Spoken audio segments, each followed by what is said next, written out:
చాలామంది ఇళ్లల్లో గృహస్థులు బలహీనులు అయిపోతున్నారు. కొడుకు చెడిపోతే మందే పూచి, మొగాడదే పూచి, ఆడపిల్ల దెబ్బతింటే ఆ అమ్మాయి తల్లిదే పూచి. బాధ్యత వహించాలండి, ఇద్దరూ బాధ్యత వహించాలి. కానీ ఆడపిల్ల విషయంలో తల్లి బాధ్యత ఎక్కువ, మగపిల్లాడి విషయంలో తండ్రి బాధ్యత ఎక్కువ. ఈ తండ్రి ఎలా ఉంటాడు అంటే, వాడికి ఫస్ట్ ర్యాంక్ ఏదో వస్తే మన అబ్బాయికి ఫస్ట్ ర్యాంక్ వచ్చింది అంటాడు. వాడు గంజాయి మొదలెట్టే అనుకో, నీ సుపుత్రుడు అంటాడు ఇక్కడ. మరే ఆవిడకి సుపుత్రుడు, మరి వీడికి ఎవరో? ఇప్పుడు ఆవిడేం అవ్వాలి? ఆవిడేమైనా గంజాయి తాగమని చెప్పిందా?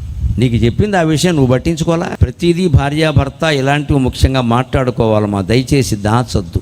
వాడే మారతాడు, చెప్పొద్దు, చెప్తే కొడతాడేమో, పొమ్మంటాడు, వద్దమ్మా. బాధ్యత అలా తీసుకోవద్దు అనవసరంగా. పంచండి, ఖచ్చితంగా చెప్పండి. జరుగుతోంది, మీరు పట్టించుకోకపోతే చాలా కష్టం. ఇది మీ వ్యాపారాలు లాభాలు కాదు, ఇక్కడ పుర్రాడు చెడిపోతున్నాడు ఇక్కడ అని స్పష్టంగా చెప్పాలి. ఖచ్చితంగా కూర్చోబెట్టి మాట్లాడాలి. ఇద్దరు కూర్చోబెట్టి ఉంటావా పోతావా అని తేల్చేయాలి. అప్పుడే ఈ సంసారాలు బాగుంటాయి ఖచ్చితంగా.